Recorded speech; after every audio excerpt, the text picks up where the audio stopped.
L'art de la motivation repose souvent sur la juxtaposition entre la passivité de certains et l'action des autres. Quelle importance revêt-il de reconnaître que l'inaction des uns est le moteur de l'accomplissement des autres?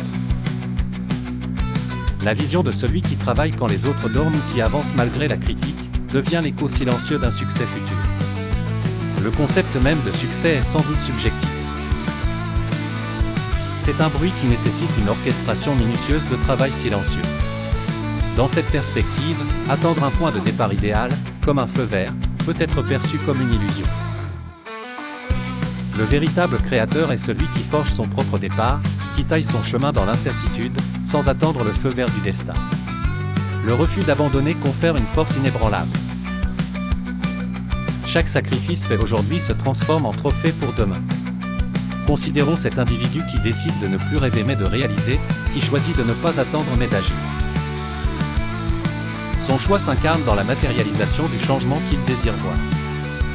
Face à ceux qui riraient de son parcours, il persévère, gardant à l'esprit que les ricanements d'hier deviendront les applaudissements de demain. Il existe une bifurcation claire entre vrai pour son rêve ou pour celui des autres. Le choix dicte le chemin, mais aussi les regrets potentiels. Passer à l'action, c'est refuser que chaque journée non utilisée devienne une opportunité perdue. Lorsque l'on comprend et intègre cette dynamique, la persévérance et le travail intense ne sont plus des options, mais des nécessités.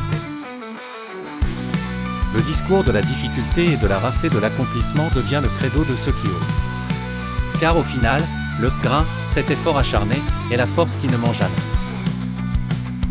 Il est tentant de se replier sur la facilité, mais reconnaître que l'on n'est pas tout le monde doit être le leitmotiv d'un individu déterminé. La procrastination est l'ennemi du maintenant. Abandonner le bientôt pour embrasser l'immédiateté est ce qui transforme le potentiel en réalité accomplie.